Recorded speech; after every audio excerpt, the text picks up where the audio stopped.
ప్రభువైన యేసు పాదముల యొద్ద కూర్చుని ఎక్కువసేపు ఆయనను ధ్యానించటము అవసరం.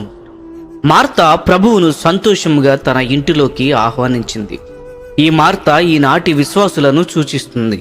వీరు ప్రభువును వారి హృదయములలో అంగీకరించిన వారు మరియు ప్రభువు కొరకు, ఆయన పరిచర్య కొరకు నిస్వార్థముగా పనిచేసిన వారు. అయినప్పటికీ అటువంటి ఆసక్తి కలిగిన వారిని యేసు గద్దించాడు. మరి వారి క్రియలలో తప్పేంటి? దీనికి జవాబు యేసు చెప్పిన 2 మాటలలో ఉంది. అవసరమైనది ఒక్కటే. ఇదే జవాబు. ఆమె పరిచర్య చేసినందుకు గద్దింపబడలేదు, కానీ మొదటి సంగతులు మొదట పెట్టనందుకు ఆమె గద్దించబడింది.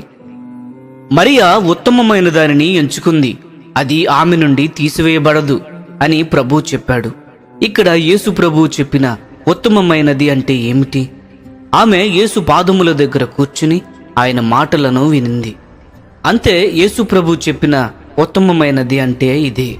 మరి దేనికంటే కూడా, అన్నిటికంటే పైగా నిజముగా అవసరమైనది ఒకే ఒక్కటి ఇది. ప్రభువు యొద్ద నుండి జాగ్రత్తగా వినే విషయమునకు మనము మన జీవితములలో ఎంత ప్రాధాన్యత ఇస్తున్నామో, మనము ప్రభువు యొక్క పాదముల యొద్ద ఎంతసేపు కూర్చొని తన వాక్యమును చదివి దాని ద్వారా ఆయన స్వరమును వినుటకు ఎంత ఆసక్తిని కలిగి ఉన్నాము. నేడు అనేక మందికి ఈ ఆసక్తి లేదు. దానికి బదులు అనేక విషయములు మనలను చుట్టుకొని ఉండుట వలన మార్త చేసినట్లుగానే మనము చేస్తూ అపరాధమును చేస్తున్నాము. ఈ లోక విషయములు మన మీద ఆధిపత్యము చూపించడమే కాక క్రైస్తవ పరిచర్య కూడా మనలను అడ్డుకోగలదు.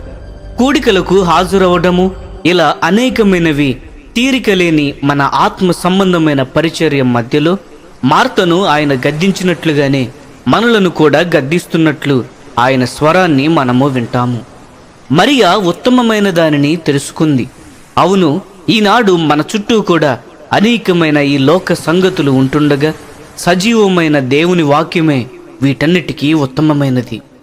ప్రియ స్నేహితులారా, ఈనాటి పరిచర్య ఆతురత కలిగిన కాలంలో మన జీవితములలో ప్రభువును గురించిన ధ్యానము కోల్పోకుండా మనలో ప్రతి ఒక్కరము కూడా ఆయన కృపను చూపించమని ప్రార్థించదము.